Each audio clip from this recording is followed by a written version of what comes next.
If you've got an EcoFlow Delta 3, then you know it's got a couple shortcomings, and those are that it's only rated for 5,000 watt hours using their proprietary batteries, and it only has 500 watts of solar. And with 500 watts of solar, it would take 10 hours to charge up 5 kilowatts with really good sunlight and a good solar panel. It's just not a good system. But what if you could take that EcoFlow Delta 3 or the Delta 2 or any of the others that use the XT50 style connector and turn them into 11 kilowatt hour monsters with up to 2,000 watts of additional solar. Now, if you're new to my channel, I'm Eric the Old Jarhead, and I do all kinds of crazy things with power stations and off-grid power, and I just try to show you how to do it and what I'm doing. And one of the things I'm known for is, well, hacking power stations, if you want to call it that.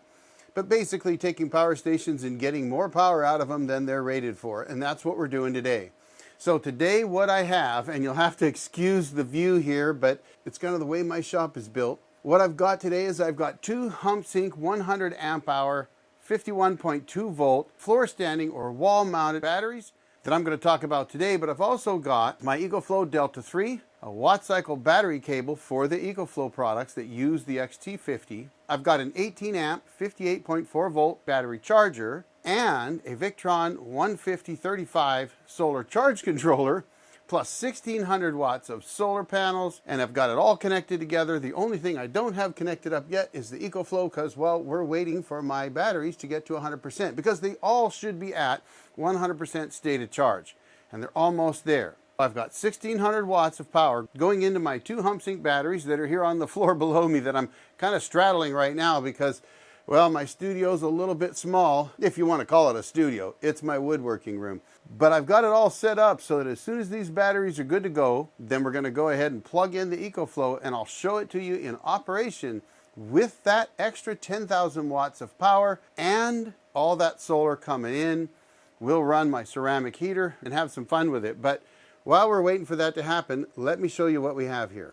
All right, so on the floor, I've got my two Humsienk 100 amp hour 51.2 volt batteries. And I really like these batteries. When I got them, I really wasn't sure because they said wall mounted, and I didn't know they had feet on them, little rubber feet that you can use to set it right on the floor. And one of the things that I noticed right away is that I could slip in my furniture dolly directly underneath them and move them around. It was so easy to move them around. I love that about them. My server rack batteries are much harder to move around. These are pretty nice. Now, you can also wall mount them, and they give you everything you need to wall mount them, but they do tell you, you don't just put them on a wood or drywall type wood framed wall. You got to mount them on concrete or something really sturdy like that because they do weigh over 100 pounds a piece. That's a lot of weight to try to hang on some drywall, so I wouldn't try that. They've also got communications between the batteries, and they can communicate to a lot of inverters and all-in-one systems, and they give you a huge list of systems that they will communicate through their buses they've got. Now, they do come with some pretty heavy cables. These guys right here are 4-gauge cables. They do have a kind of a strange connector, but I like it. It was so easy to connect them up. You just press it in, you're done. So I took one of these batteries and I actually opened it up because I was kind of curious to see what it looked like inside. It's not something that I normally do, and quite frankly, I was impressed. They look like they're a pretty well-built battery from any of the batteries I've seen, and guys like Will Pros that tear batteries apart, I looked at it and I thought, you know what? This looks like a pretty well-built battery. So I was impressed with that. I can't say enough how much I actually like these. Now, on top of that, I've got a couple of bus bars up here on my board right here, and those bus bars, those are actually M10 bus bars. I don't recommend those because most of these batteries and pretty much everything else comes with the connector rings for M8s. So if you're going to get bus bars to do what I've done here today, you're going to want to get M8s because that's what they're designed for. So I had to do a little modification to make these work. And as they say on Ambition Strikes, this is a what I'm doing channel, not do as I do channel. So everything I'm showing you here today is what I've done to make this work. I'm sure it can be done much neater, much nicer, much more professionally, but I put it all together to make this video for you today, and I'm going to tear it all apart when I'm done. So this is what I've got. Now, connected to the bus bars, I've got my XENY 18 amp 58.4 volt charger. It's plugged into the wall right now. It's providing charge to those batteries to get them up to 100%, which they're almost there now. They're just doing some balancing. On top of that, I've got a Victron 150/35 solar charge controller that's connected up to those bus bars so that it's connected to the batteries. And that's important because you always want to connect a charge controller to the batteries first. Then I've got a Daihuel 30 amp PV disconnect that I'm using for my solar panels, which you can see I've just laid some cable in here and connected it up. I'm only going to see a max of about 22.5 amps.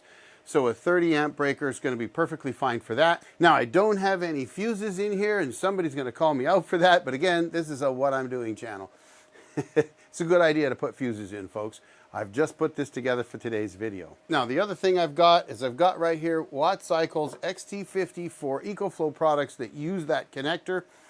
That's designed so that you can connect your EcoFlow directly to another battery.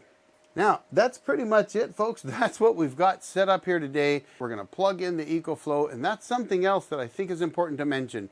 When you're using server rack batteries, golf cart batteries, batteries like these floor-standing Humsienk batteries or wall-mounted batteries, you want to turn those on first. Then you turn the EcoFlow on. That's something that I learned. If you try to go in reverse of that, it doesn't like it. But I've also got Bluetooth on both the batteries as well as my Victron charge controller. And the first thing I'm going to tell you about the Humsienk Bluetooth, and I've used lots of Bluetooth apps, folks, was that all I had to do was go to Google Play, search for Humsienk, download it, open it, and it started looking for batteries. I didn't have to do any kind of crazy registration stuff that if you've watched my channel, you know I hate that. I just had to download it and open it up and get started. Once it got going, it found the batteries, and I was able to pull those batteries up and have a look at them, and I thought that was pretty cool. When I got my charge controller configured for lithium iron phosphate batteries, then it showed that increase, and I was getting 1,600 watts of charging power between my 1,000 watts on my battery charger and the 600 plus watts I was getting off my solar panels, despite it being a cloudy day. So I've got 1,600 watts of charging power right now coming in. Once they're fully charged, I'm only going to disconnect the battery charger. I'm not going to disconnect the solar. I'm going to leave that connected up because, well, that's the whole point of this, right? With the EcoFlow Delta 3, you've only got 500 watts of potential solar. That's it. And you've got to find a panel that's going to get you that 500 watts at the correct voltage and amperage rating for that input. That can often be a challenge. But if you've got that and you do what I've done here today, I'm adding 1,600 watts of solar. That means that if I also connected up the solar on the EcoFlow, I'd have 2,100 watts. But wait, there's more. This Victron controller can take 2,000 watts. That means I could get 2,500 watts of charging. And in 4 hours, I should be able to charge up 10 kilowatts. All right, folks, I've got my ceramic heater plugged in. We are pulling about 860 watts off of it right now, coming off the EcoFlow, which is plugged in to those two Humsienk batteries via those bus bars. I've turned off my charger, but I've left my solar power on. The sun came out, folks.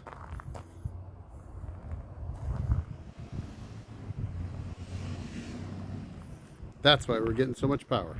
All right, folks, there you have it. We're actually pulling in between 900 and 1,000 watts off of solar to run that heater. So we were barely seeing any draw off of the batteries. In fact, at one point, they were actually going back to charging once the solar ramped up. So the charge controller drew as much power as it could off the panels to go ahead and run that heater, and was still providing over 100 watts of charging power to the batteries. Now that's all three batteries. That is to the EcoFlow as well as the two Humsienk batteries that are sitting here on the floor below me.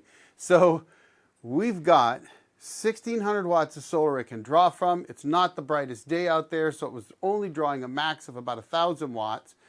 So there you have it. I hope that helped somebody out. And if I helped you out or you enjoyed this video, do me a favor, hit that subscribe button. Meanwhile, folks, I'm going to go ahead and throw another video right over here for you to check out. And thanks to all my members. I really appreciate your support. I hope you enjoyed the video today. I had a lot of fun making it. Y'all have a great day. The old Jarhead out.